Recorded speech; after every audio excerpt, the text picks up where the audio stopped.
Welcome to Earthenkind Quests. My name is Mike. This video considers how personal goals and motivations of characters can influence and enhance a combat encounter in Dungeons & Dragons. Sometimes characters make choices that seem unconventional or surprising because they want to achieve a specific personal goal or satisfy a motivation that does not necessarily require the usual routine of reducing everyone else down to 0 hit points.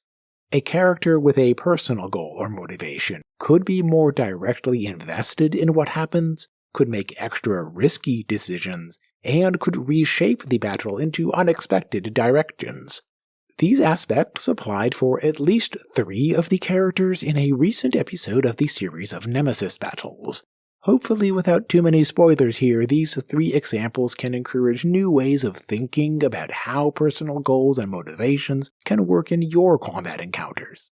Even if you have not seen the most recent episodes of Nemesis Battles, then you will be able to follow these examples and still enjoy seeing the full episodes. In this particular combat encounter, the Draconic Sorcerer, Sebastian Drake, did not need to defeat all of his enemies on the battlefield. Rather, Sebastian Drake wanted to create a situation specifically at this place of ancient ruins in order to awaken a hidden arcane energy that had been dormant here for a long time.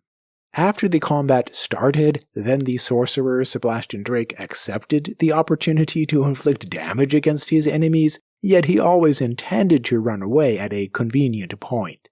Even while captured and missing the spellcasting focus of his staff, the sorcerer knew in advance that he could cast spells without material components, he could cast Thunderstep and greater invisibility, giving himself a means to escape at any point of his own choosing. Another participant in this battle was the Oath of Vengeance Paladin, Ritalia. She was seeking revenge against one cleric who had escaped from a previous duel. However, other opponents stood in the way of the Paladin reaching into melee contact with this one cleric.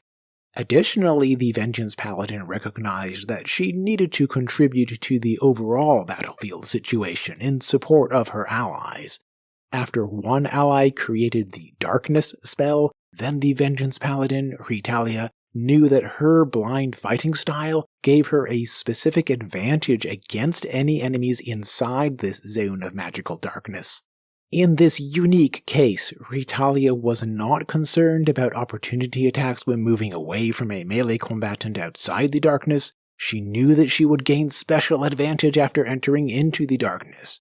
Moreover, the Paladin anticipated that she could act with this darkness advantage probably only for this one turn, because otherwise her opponents could stumble out from the darkness, dispel the magic, or end the Warlock's concentration on the darkness spell.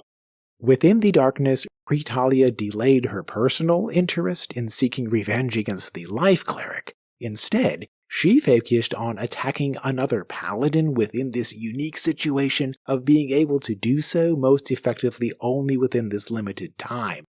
In this way, Ritalia inflicted an extraordinary amount of damage with a critical hit and a divine smite, reducing her opponent to 0 hit points within 1 turn. Later though, Ritalia was unable to exact her revenge against the Life Cleric. The third example in this battle was the Warlock, Belade Burns, on a mission to defeat a divine warrior and to deliver the soul to her fiend patron. For this purpose, she could target any cleric or paladin in the battlefield, with multiple such options in this case. Within the first round of the combat though, Belade Burns witnessed how her opponents used emergency healing magic to bring each other back from the edge of death. Her fiend patron instructed about continuing to attack an unconscious and incapacitated opponent at 0 hit points in order to force automatic failure of death saving throws. In this particular situation, the Warlock Belade Burns turned against her ally, the Oath of Vengeance Paladin, as the only divine warrior in this battlefield who could not rely on someone else to provide emergency healing. The opposing team was strong with magical healing, but those characters were attacking the Vengeance Paladin and not healing the Paladin.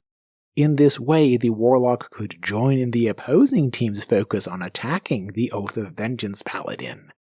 Much more could be discussed about the decisions of characters during this battle and other battles.